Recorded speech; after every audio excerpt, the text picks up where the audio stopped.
Les adelantaba hace instantes, tenemos información exclusiva en nuestro programa de hoy. Es mucho más que el retiro de la Organización Mundial de la Salud.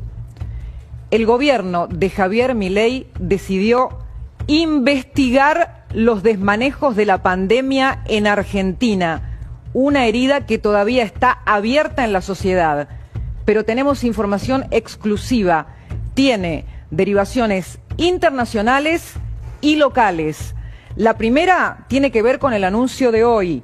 El presidente Milei va a denunciar al titular de la Organización Mundial de la Salud ante los tribunales internacionales por delito de lesa humanidad. Esto es información exclusiva. Se trata del doctor Tedros Ghebreyesus. Fue elegido en 2017 por 5 años y reelegido en 2022.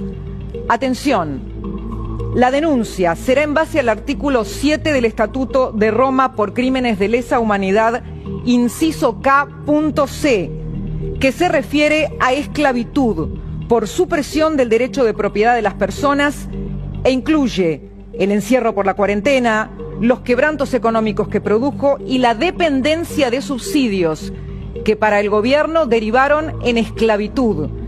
Eso es solo el principio. Y aquí viene lo que creo que es una bomba o abrir una caja de Pandora, amigos, porque el gobierno de Milei va a investigar los desmanejos locales de la pandemia en Argentina. Atención, con auditorías y denuncias judiciales de ser necesario.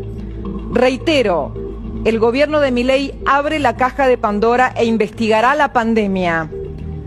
Atención, se va a complicar más la situación de Alberto Fernández porque Milei está decidido a investigar el rol del presidente de la Nación y las disposiciones que tomó en violación de las garantías constitucionales de las personas. También el rol de la ministra Carla Bisotti, el rol del doctor Pedro Can y el resto de los infectólogos.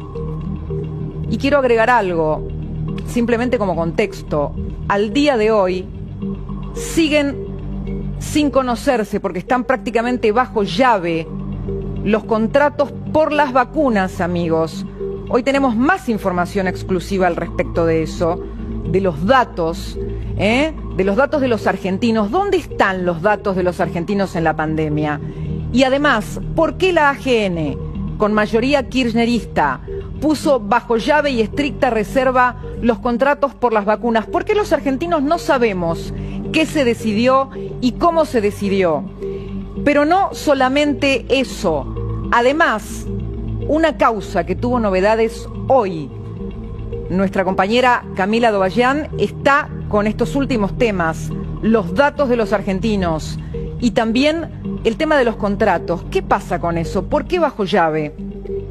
Y no termina la cuestión, amigos, porque escuchen esto y aquí sí la línea conceptual podría sumarse a esta cruzada para Javier Milei de lo que significa el wokismo.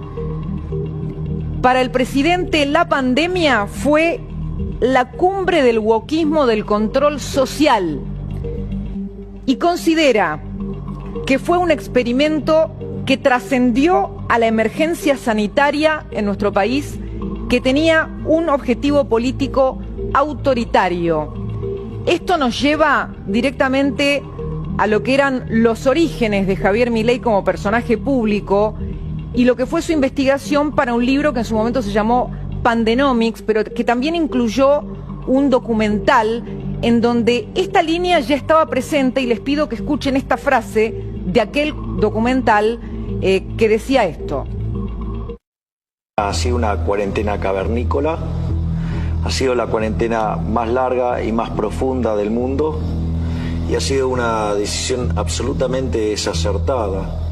Hoy Argentina está entre los países con mayor cantidad de muertos por millón de habitantes.